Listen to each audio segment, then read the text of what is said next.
Hey, Charlie Sykes here. Welcome to the Contrary podcast. Today, it is just me. It is solo and lots of questions from subscribers. For example, we have questions about the dumbing down of America, Pete Hegseth, murders at sea, Signalgate, Marco Rubio's North Korean style suck up to Donald Trump. Hey, if you have not seen this, stick around for this. Questions about splits in the Republican Party, Mike Johnson's political lifespan. Questions about who's the dumbest member of Trump's cabinet. Lots of questions about the midterm elections, whether or not Donald Trump is a lame duck. The Jeffrey Epstein files, questions about ICE and accountability. And by the way, in case you missed it, this is going to get a lot worse. So stick around for that. And I'll try to get to as many as possible. But first, a quick note. Look, I know that a lot of you listen to and watch this podcast, but for some reason are not yet subscribers to my To the Contrary newsletter. And you really ought to be, because it's free and it is daily, comes out every day. There's no paywall, but if you choose to be a subscriber, it comes down to about 27 cents a day. And there are 7 newsletters, 3 podcasts, 1 or 2 live streams every single week. And again, as I repeatedly do, I do not promise you a safe space, just straight, sober, sane, occasionally snarky commentary. It's been kind of snarky lately. So when you're done here, make sure you go check that out so that you can continue to keep up with things during this completely insane period. And we'll try to get to as many of your questions as possible. And trust me, it's going to be interesting.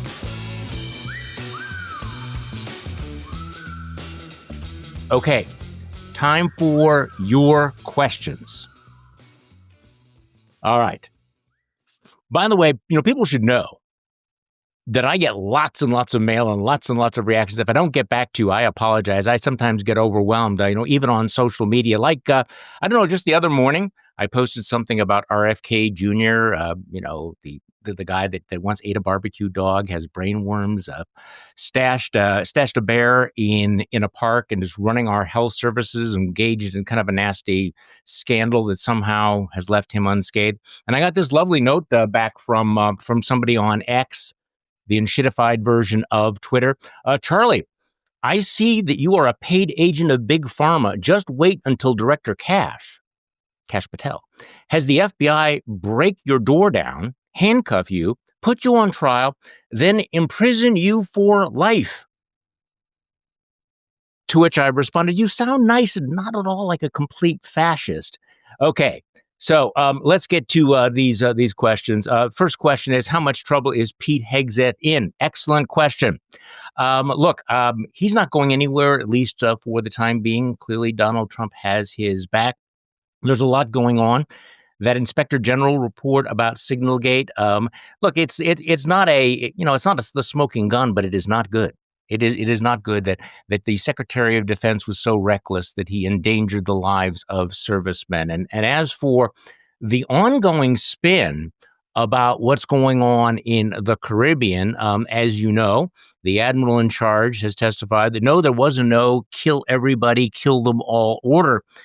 But that doesn't change the underlying fact. And this is important to sort of step back from the fog of spin. There's the fog of war, and then there's the fog of spin, which can be even murkier. I mean, it really boils down to the fact that there were men in the water.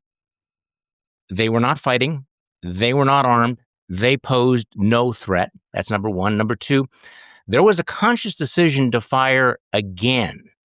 Now, we don't know how many times they fired, but they fired again to kill them, unarmed survivors of the boat. Now, this is kind of, I was reading this on Substack, the legal theory is like we kill them to stop someone else from picking up drugs later. Not sure that is what the law actually says. So again, there are these two main options that we need to keep our eye on, keep kind of focused on. If this is a real armed conflict, if it really is a war, then attacking shipwrecked survivors is very explicitly prohibited. If it's not a war, if they're just criminals engaged in illegal activity, they're suspects at sea because, of course, they've not been arrested or charged with anything, then killing them is, Well, that's extrajudicial murder. So we're going to see. As far as Pete Hegseth, um, Donald Trump seems to have decided that he's going to stick with him. And so I don't think he's going anywhere. All right, here's another question. What is going on with Marco Rubio? Okay, I'm going to keep this answer short because I could go down all kinds of rabbit holes. Have you actually seen this story? This is, and I confess, every once in a while, and I openly admit this, that I'll see a story and I'll think, okay, that's got to be a fake, right? That can't be real. That's a parody. That is a spoof. This is not a spoof. Do you remember when they shut down the United States Institutes of Peace? This is an important institution that's done a lot of good work over the years. It is the United States Institute of Peace. Marco Rubio, doing his best North Korean anchorman sycophant suck-up thing, announces on X the other night that President Trump will be remembered by history as the president of peace. No, he's no. It is time our State Department display that. And so they announced this morning the State Department renamed the former United States Institute of Peace to reflect, oh boy, the greatest deal maker in our nation's history. Welcome to this is not a parody, welcome to the Donald J. Trump Institute of Peace. The best is yet to come. Oh, I know it's early in this podcast, but for fuck's sake, really? Is Donald Trump going to just basically name everything for himself?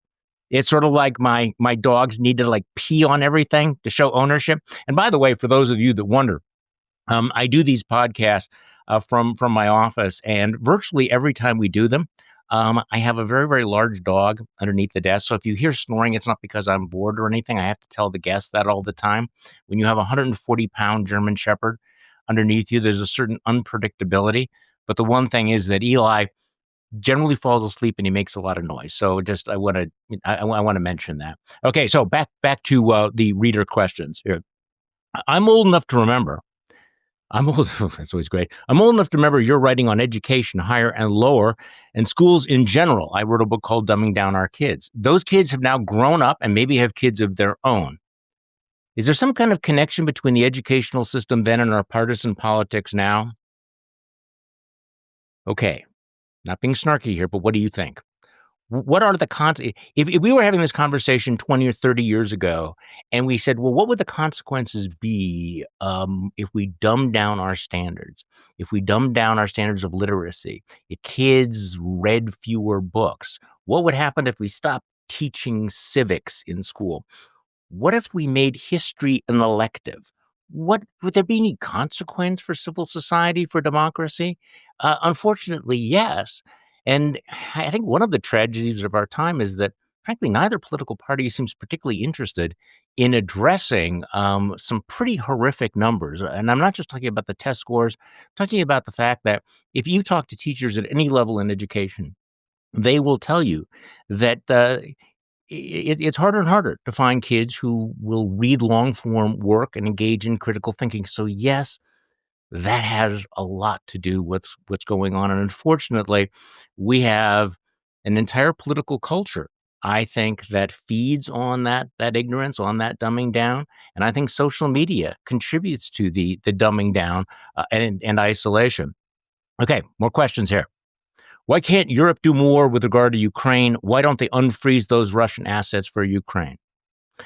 I would call your attention to the podcast that we did earlier this week with Ed Luce from the Financial Times, who talked about that specifically. And he said, in the next few weeks, maybe before Christmas, the European leaders have to decide whether or not they're basically going to pull the pin and seize $200 billion worth of Russian assets and then turn it over to Ukraine. And he says that will change the weather because that will show how serious they are in defending Ukraine, standing by Ukraine, and it would have real world impact, especially in Donald Trump's world where it's all about money, where everything is about money. Okay, more questions.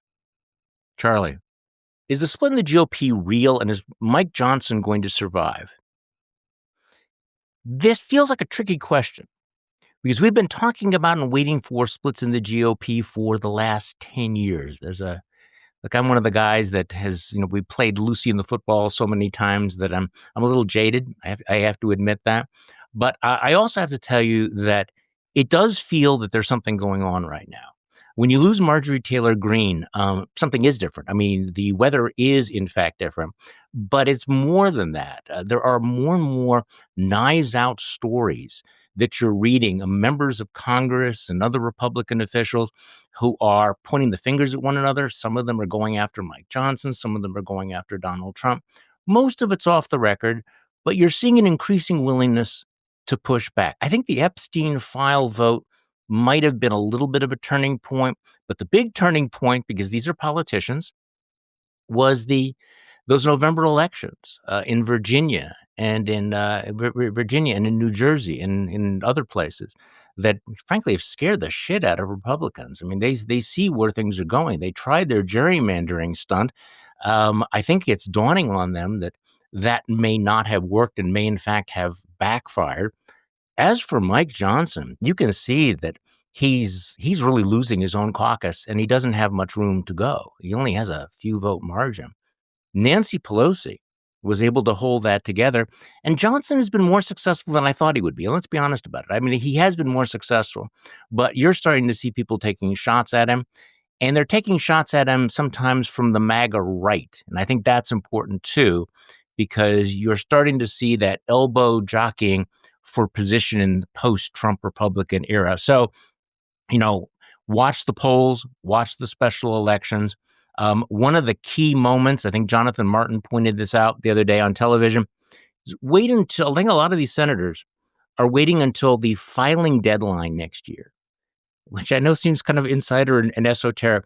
They want to see whether or not they're going to have a primary, whether they're going to have a MAGA a primary opponent, because most of these guys and women aren't afraid of losing in the general election. They're afraid of losing in the primary to somebody who backs Donald Trump, if in fact, who's backed by Donald Trump, if they show any sort of independence whatsoever. So I do think that that's something to keep an eye on. You're also seeing these new polls out. There's a Politico poll out showing that a larger number, rather surprisingly large number, of Republican voters, Trump voters, are now blaming him for the high cost of living. And in case you haven't noticed, Donald Trump hasn't figured out how he's going to handle that yet. Maybe that's because he's living in his own bubble. He's living in his own world where he's increasingly out of touch. And the people that he's hanging around with, they don't see any problem. I mean, they're looking at the stock market. They're not looking at the grocery bills. Most of the people who he's hanging out with at Mar-a-Lago don't do their own grocery shopping. Okay? All right. Lots of questions about ICE and accountability. Somebody was asking here, is ICE out of control? Is it getting worse? Will Stephen Miller, Kristi Noem and company ever be held accountable? Okay, there's a lot going on there. On one level, it feels like ICE is out of control, but ICE is very much in control. I mean, it's under the control of the real ideologues in this administration. Stephen Miller, who is pushing this aggressively xenophobic agenda. When Donald Trump lashes out at foreigners, non-white foreigners, let's be honest about this, when he goes after Somalis or Afghans or Muslims or people from shithole countries. And by the way, every day it might change. There might be a different target. It's usually because, Stephen Miller is feeding him lines about, this dark Asiatic horde that is going to take over America, that's invading America. And he buys this bullshit and spews it out. Just parenthetically, I spoke to a travel group in Washington, D.C. earlier this week, and there were people from all over the world. And I figured I might as well be blunt and honest about it. And I said, one of the realities is you have to understand that non-white foreigners face significant hostility in this country. And that's also true of American citizens. You're an American citizen. You're going to be asked, of a Latino extraction. And you should expect to be asked to show your papers. So in terms of where ICE is going, I'm going to get to the question of accountability in just a moment. Hold on here. I don't know whether you saw this story. And again, this is one of those stories that is an indicator that things are not getting any better. It's a story out of Miami. This is from the Miami Herald about a woman who worked at a hospital. A woman in medical scrubs who was driving on US 1 in the Florida Keys Wednesday morning was stopped by federal immigration agents and forcibly removed from her car despite screaming that she's an American citizen. She can be heard screaming as the agents attempt to handcuff her. "I'm a U.S. citizen. Please help me," she shouted after the agents forced her to the ground. "This is unfair. Why are you doing this to me?" After agents removed the woman from the car, they found her driver's license in the vehicle, ran it through their system, and confirmed that she is, in fact, a U.S. citizen. Okay. So my wife showed me that video, and I said, this is the kind of thing that's going to bring this regime down. It is okay. You're saying, Charlie, this is the irrational exuberance you promised you weren't going to have. No, people react to the stories. They react to the images. They react to these videos. And I think it offends an innate sense of American decency. I think there's sometimes a disconnect between our politics, the way we deal with one another, or even the politicians we support, and our actual values. I continue to be baffled by the fact that we allow, Donald Trump to get away with things that we would not allow anybody that we work with. You wouldn't hire him as your lawyer, as your babysitter, as your dog walker. There's not a team in America that would hire Donald Trump to be a youth coach. He wouldn't be hired at any educational institution. I challenge any publicly held corporation, whether they'd make him the CEO, and yet you tolerate him being the commander in chief. But in any case, what I'm getting at here is that I think stories like this are contributing materially to Donald Trump's decline in support. And you're seeing that particularly with the Hispanic Latino community. One thing that I think that we underestimate is how many people in this country right now go out with fear and anxiety, because ICE is about fear and anxiety. And I think it's going to get worse. I actually promised this group the other day, I said I have some good news and some bad news. And I, of course, start with the bad news. And I think they were going, "Hey, Charlie, when are you going to get to the good news?" Well, here's a little bit more bad news here, is that normally, in a normal political universe, when you would see how politically disastrous stuff like this is, you'd pivot away from it, right? You'd say, "Hey, the masked agents beating up grandma and pulling moms out of the car, this is not working for us," right? It's not working for us. But in Trump world, particularly with Stephen Miller and that whole universe, they're absolutely committed, and they're about to dump a shitload of money into it. Over the next 4 years, $150 billion. This will mean that ICE will be better funded than most of the world's militaries, including Israel. The budget of ICE will be larger than the U.S. Marine Corps, larger than the military budget of Italy. And they're going to be adding 10,000 new agents. And I really want you to think about this. 10,000 more ICE agents. Now, how do you think they're recruiting them? I mean, or another way, who do you think they're going to be hiring, and how will they be trained? And what happens when they run out of really, really bad guys to go after? So this is one of the reasons why I think these kinds of abuses are going to continue ticking up. Okay, so Oh, I'm gonna get to that in a minute. Okay. Oh, who's the dumbest member of the Trump cabinet? Okay, trick question. That is a trick question. Are multiple answers acceptable? I was actually thinking about this the other day, because when I was on the plane coming back from Washington D.C. to Milwaukee, we had to wait while they loaded my fellow Wisconsinite Sean Duffy, who is the Secretary of Transportation, who had to get on the plane first with his entire security detail. On Southwest Airlines open seating, but everybody had to wait, including all of the, the pre-board people. And so I was actually thinking, because I've known Duffy for some time, actually knew his wife. I was kind of a fan of his wife for a while in the before times, but known Sean Duffy. And the guy's as dumb as a box of rocks. So I actually did ask myself that question. Who is the dumbest member of this cabinet? I mean, there's some pretty deplorable characters, but, he'd have to be up there. But the competition is really, really fierce. I mean, he's there But you also, I mean, no, Kristi Noem's going to give him a run for her money. And by the way, you can't go to the airport, as you know, without seeing a video with her. Here's a question. Do you think GOP senators are having any buyer's remorse about confirming Hegseth, Patel, RFK, etc.? Short answer, they sure as hell ought to. I mean, imagine being one of those senators that cast the deciding vote. I mean, do you really want to be a senator so much? Yes, the answer is yes. But, you foisted these grotesquely, obviously unqualified chodes onto the American public. So, you have Senator Cassidy from Louisiana, who's a medical doctor. I mention that because he knows better, but he voted because he voted for RFK Jr. He believed RFK when he said, "No, I'm not going to do any crazy shit with vaccines," and so he votes yes. What does RFK Jr. do? He does crazy shit with vaccines. What does Cassidy do? What do any of these guys do? Is Tom Tillis, lying awake at night thinking, "What was I thinking?" Voting for people like Tulsi Gabbard. I'm just doing this off the top of my head. Pete Hegseth. I don't know. But the problem is, when you buy into this sort of thing, you buy in all the way. Okay, some more of these questions. And again, I really appreciate all of you that added the questions in the chat.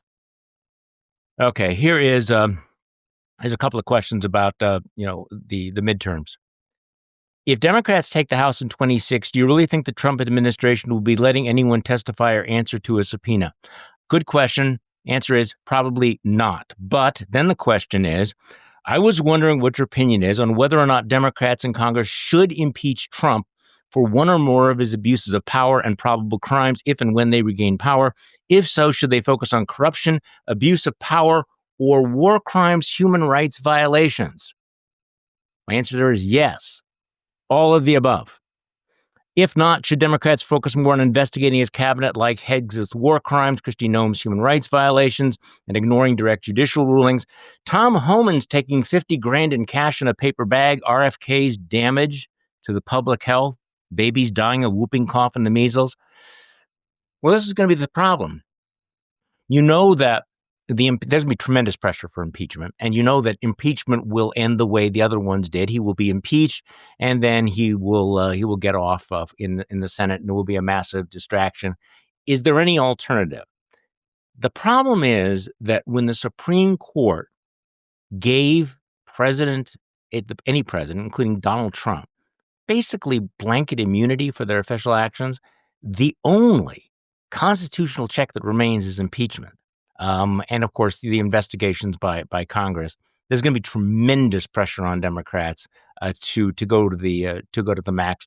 Anything they can do to highlight all of this, I think, is good. I understand. I will understand the arguments, the prudential arguments. I mean, do you really want to waste time on an impeachment that's not going anywhere? I don't know.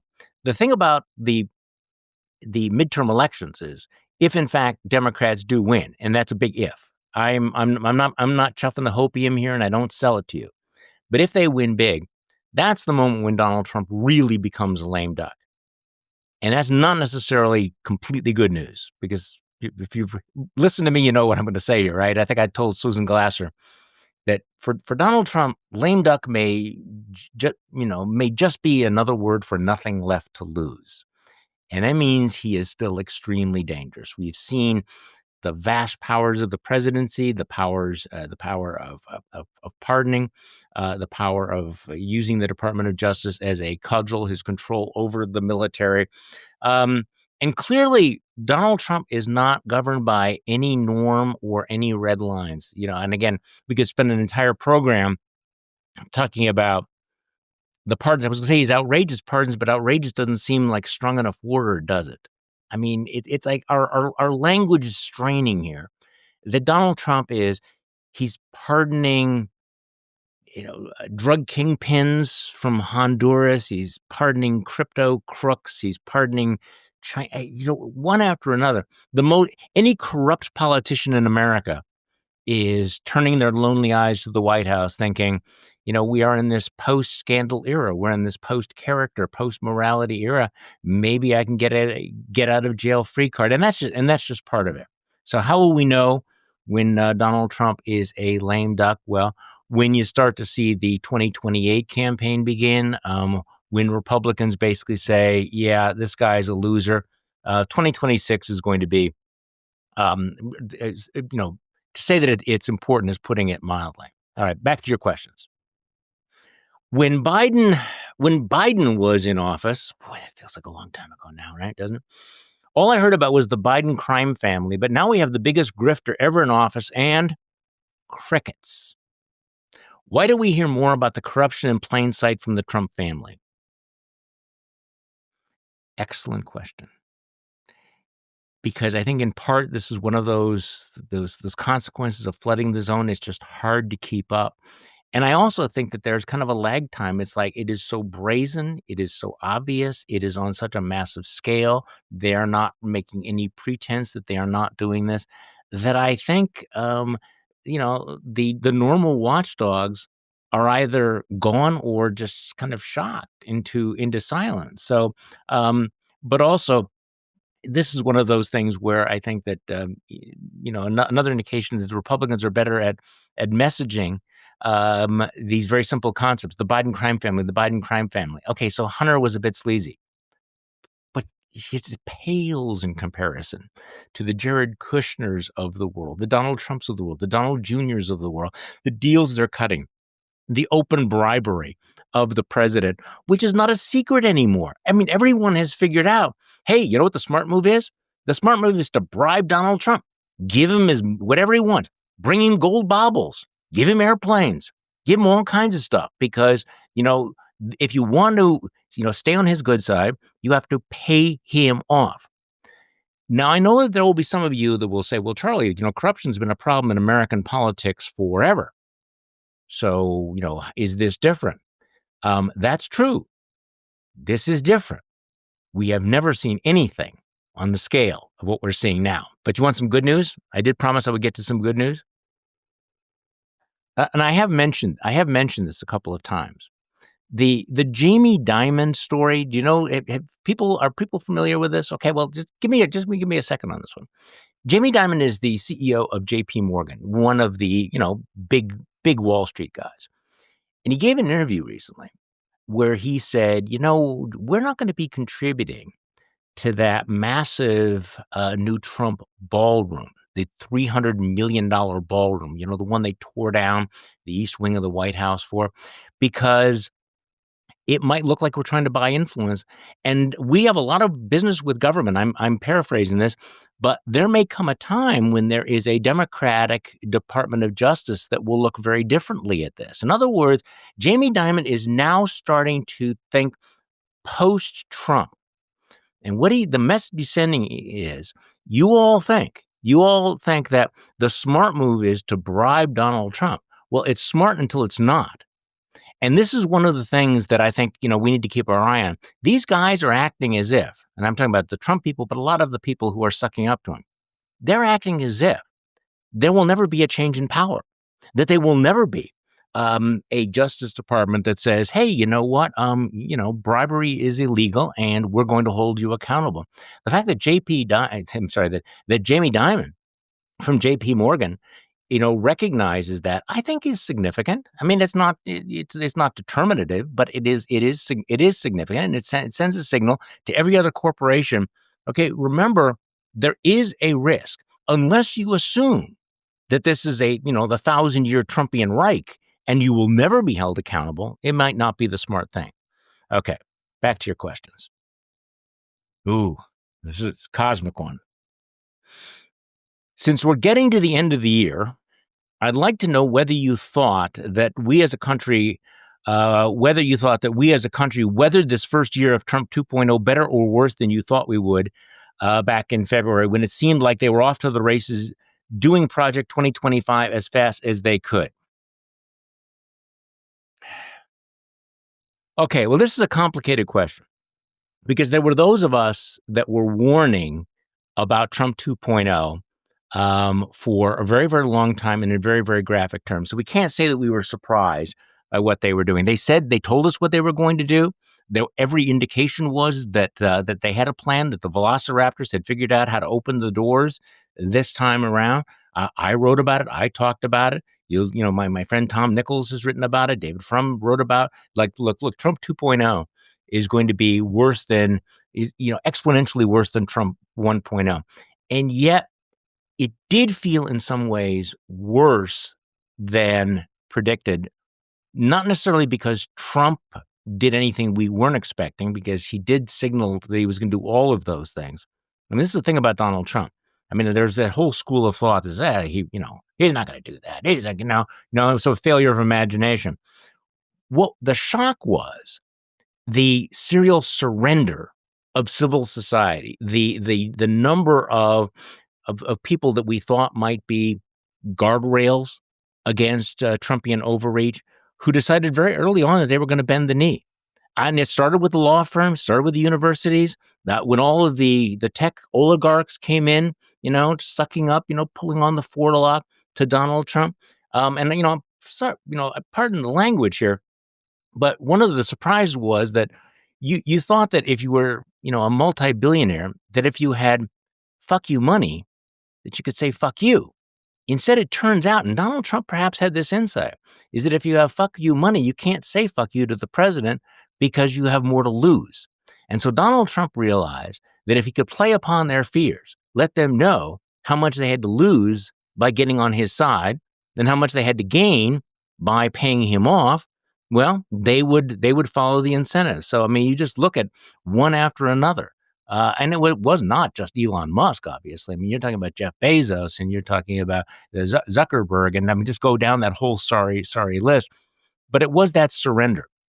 It was that sort of shocked desire to appease that I think made things somewhat worse. So that the resistance did feel like it took a while for it to get off its off its back foot. And that's a very nice way of saying what was going on. So in some ways, I feel that it was worse. I think that the damage was more extensive because we were not prepared. And I know that there are some of you who get all bristle at any criticism of Joe Biden. But Joe Biden had one job.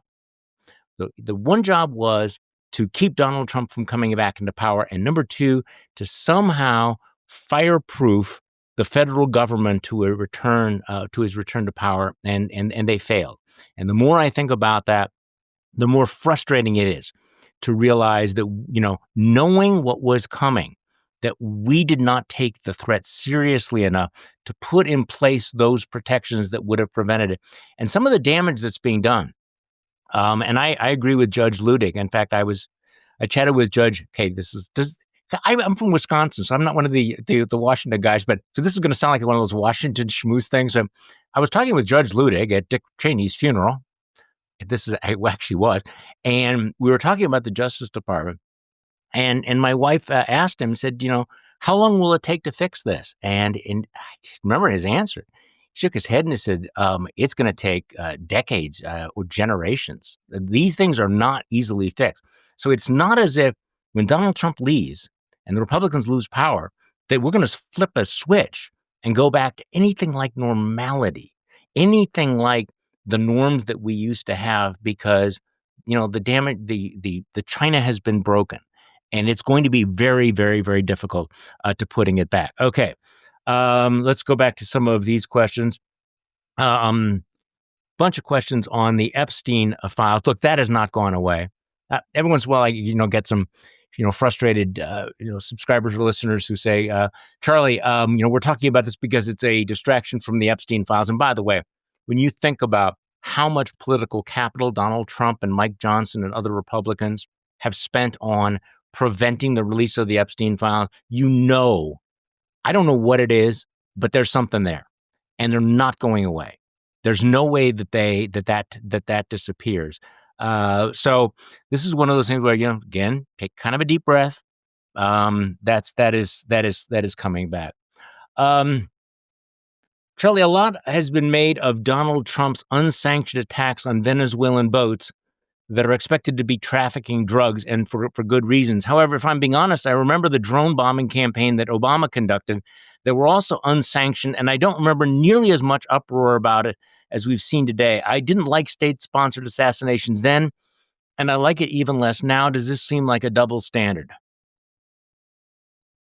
Okay, that's a provocative question because, and I do think that some of the things that Donald Trump is doing is shining a light on things that we have tolerated over the years.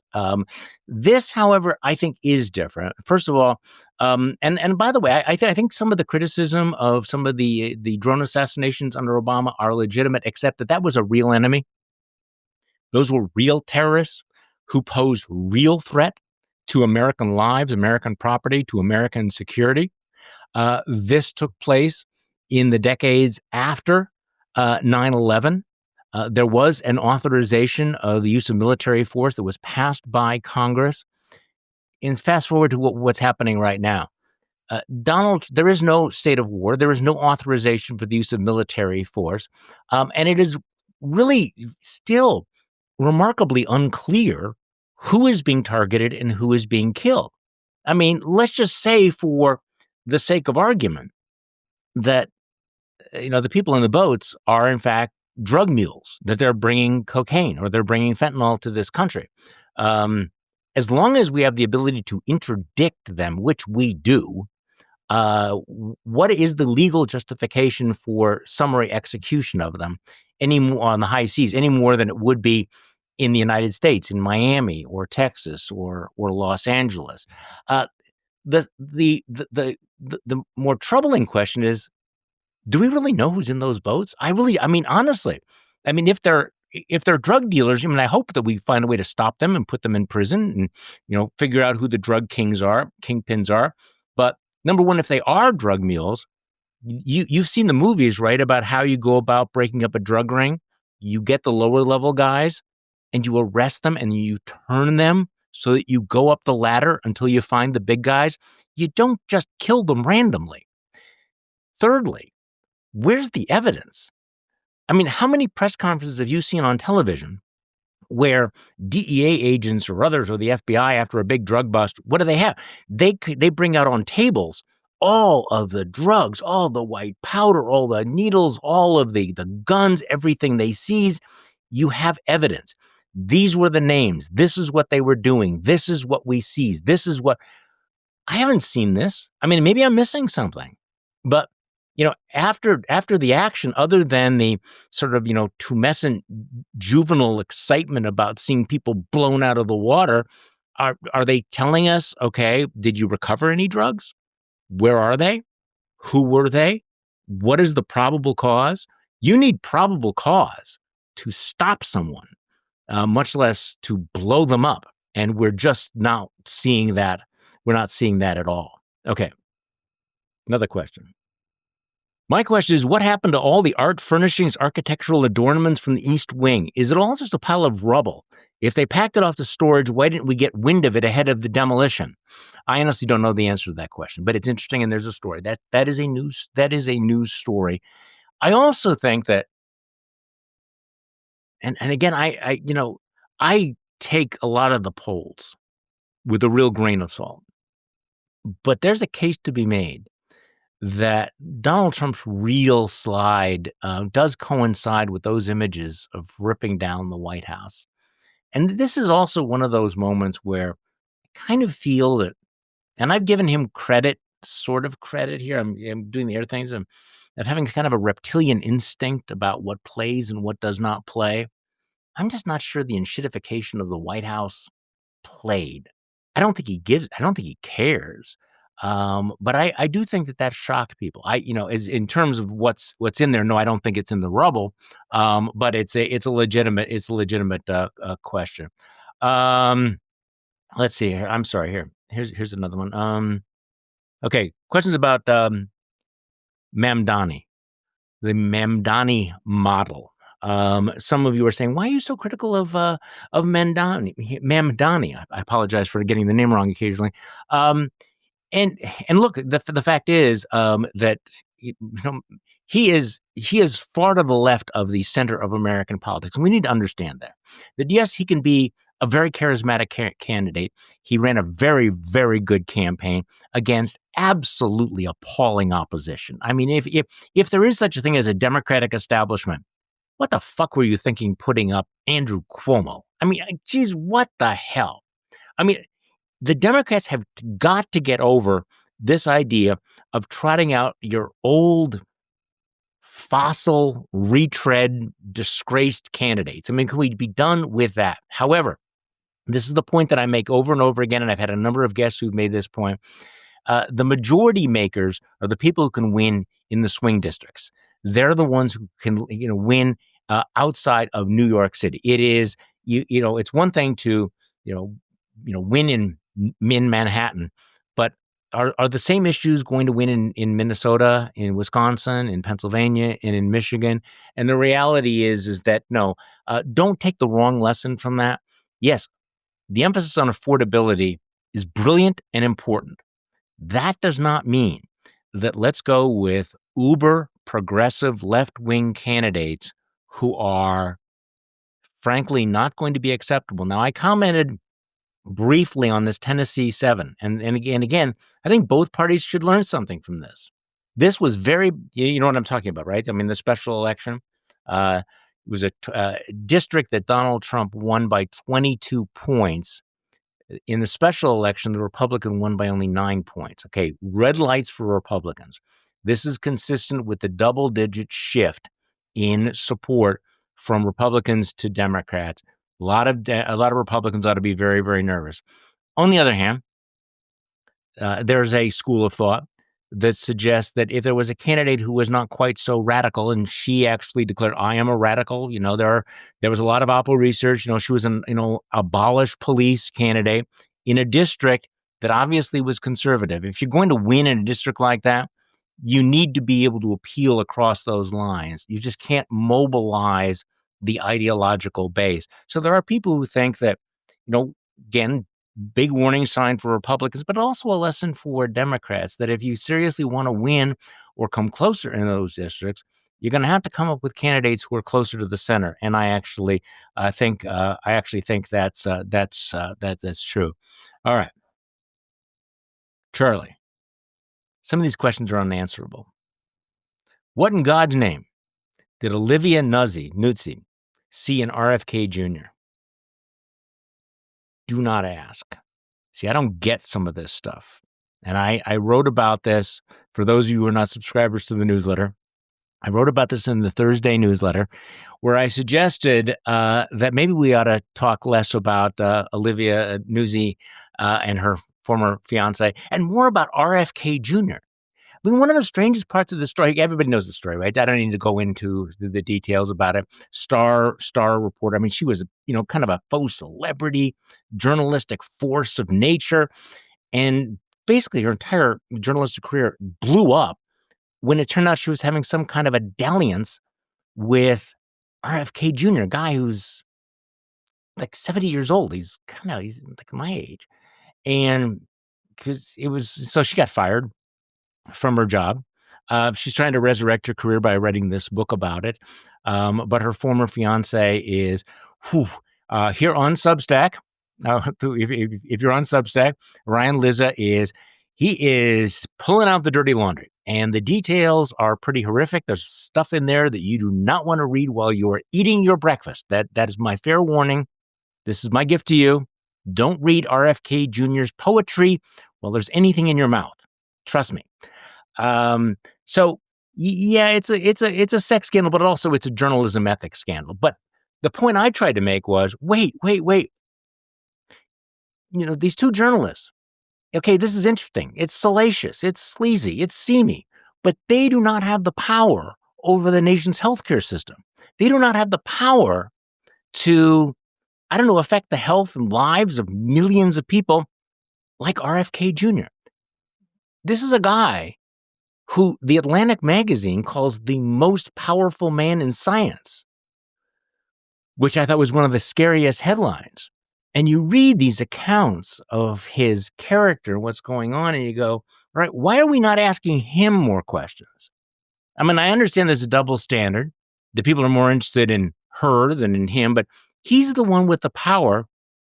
And to say that there are troubling questions here is putting it mildly. And look, I understand why, people have said, well, why is RFK Jr. skating in this big, scandal, given his character? Well, I mean, two reasons. Number one, we're in a post-scandal society. This is the Trump administration. You elect a president, who grabbed women by the you-know-what, who's been found liable for sexual abuse, et cetera, et cetera, et cetera. You know all this.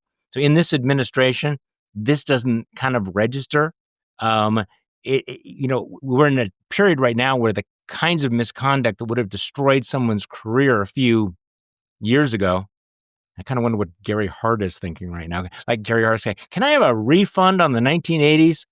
So in the Trump era, none of this stuff matters because they decided the character doesn't matter. Donald Trump doesn't give a shit about it. So the media shrugs. And then of course it's RFK Jr. And I'm sorry, and again, I apologize for the language, although if you actually were really offended, you wouldn't be listening at this point in the podcast.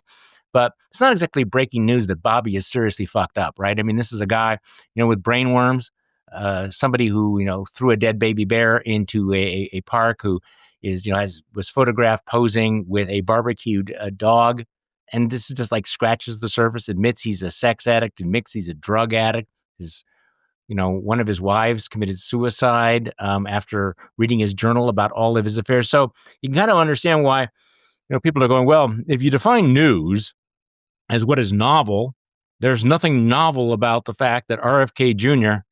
is like a wacko conspiracy theorist guy who is just seriously messed up, right?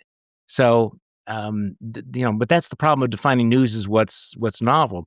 How about defining news as like what's right in front of us and poses a real threat to millions of Americans? I mean, you cannot read these accounts without thinking, holy crap, this guy is a complete nutball and a dangerous nutball. Some of the stuff about his wanting to control. I mean, I'm not trying to turn this into Pornhub here, but talking about control and dominate and the way he dealt with Olivia and with apparently other folks. I mean, it is, if it's not disturbing, I don't know. In this account, he may still be using drugs, which strikes me as newsy, a little bit newsworthy, don't you think? Just a little disturbing. There's a suggestion that maybe he doesn't believe some of this anti-vax shit that he's been been pushing. Well, that's also troubling, especially because they are, putting the lives of many, many kids in danger. And yet, is anybody even asking him about it? Is he being pressed? He's not saying anything about it. As one writer said, he's not talking about this because he's too busy giving kids measles. So what did Olivia see in him? No idea. This is the one thing that I think is the most difficult, is that you have to make a decision. How much mental energy do you want to spend getting in the heads of people who are, I don't know, perhaps a little bit disturbed? Okay, so I know that I didn't get to all of your questions. I mean, some of these, and I don't know whether people care about this. Somebody says, Charlie, I thought you were getting off the hamster wheel of crazy. What is your work, your work schedule like now? Okay. Yeah, I mean, I think we all have the temptation to look away, say, do we really want to spend our lives, with our faces pressed up against this fire hose of lunacy? On the other hand, this is it, right? I mean, this is the fight of our lives. What are we going to do that's more important or that is more consequential? So, I do the newsletter every morning. Originally, I was thinking that, I would leave it blank, get up in the morning, see what's fresh, put something else out. But, I started realizing that I was having those flashback dreams. Have you ever had those flashback dreams where, you wake up and you're going to school and there's an exam or you have to make a presentation and you realize you haven't studied for it or you haven't written it, you don't know what to do. And I started realizing that was kind of the feeling I was having. So I generally try to make notes on the newsletter every afternoon. In the morning, I will write the newsletter 3 times a week. We record this podcast, and we're going to continue to do this. And stay tuned for some very significant changes. And by the way, when I record the podcast, as I mentioned at the beginning, I always have a very large dog at my feet. Can't explain what it is about the podcast. I'm not sure that he's interested in the conversation, but he's always here. So I just, in your imagination, just think that I have, 140-pound Eli. And every time I finish these podcasts, and again, I don't know how the dogs do it.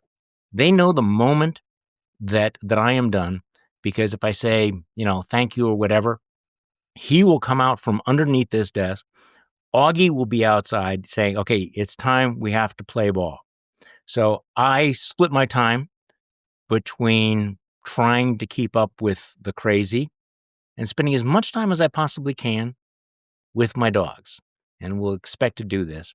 And, look, we may dial down a little bit over the holidays. Usually during the holidays, I try to take a little time off. I hope you do as well. Unfortunately, that means that during the holidays, some really bad stuff might happen. We need to kind of keep our ear to the ground. I remember after the 2020 election, do you remember this? That everybody thought, well, okay, that's all over. We don't have to really pay attention. What could possibly go wrong between November of 2020 and, I don't know, January 20th of 2021? Well, a lot of things happen. And I think a lot of journalists kind of were missing what was happening because they were doing what I usually do, which is to kind of dial down. So again, we have to balance all of that. Now, listen, I apologize for not getting to all of your questions. Hopefully, we can do this more on a regular basis. You know how to contact me. You know what my email address is. You know how to put things into the chat. And every single day, we put out the To the Contrary newsletter. The comment section. By the way, the comment section is one of the strongest parts of the newsletter, because one of the things that we have done, and I think this is kind of important about this new independent media, it's actually allowed the creation of community.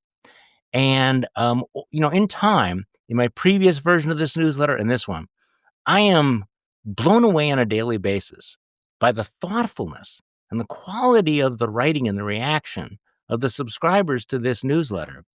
And don't take my word for it. You can check it out any given day. You can go back into the archives. They're all open. There's no paywall.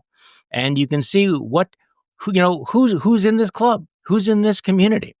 And I think that's always one of the things when I used to do a radio show, and I would talk to the producers about it. I said, one of the key things is you and especially bringing callers in, you want this to be a club that people want to be part of, as opposed to weirdos and cranks and lunatics and bigots and things like that. But if you look at the comment section, you realize that not only are you not the crazy ones, that there's an entire universe of incredibly engaged, thoughtful, articulate, even eloquent people out there who are reading the same things that you are reading. And again, I want to thank all of you for sending in your questions, and all of you that comment on a regular basis to my newsletter, To the Contrary. And so thank you for spending time with me today, going through these questions. As I said, we'll go back to our regular format, but I'm going to try to do this more often. And obviously, if you like it, let me know. But one way or another, we're going to keep doing this, because, as you know, we live in a time when it is more important than ever to remind ourselves that we are not the crazy ones. Thank you.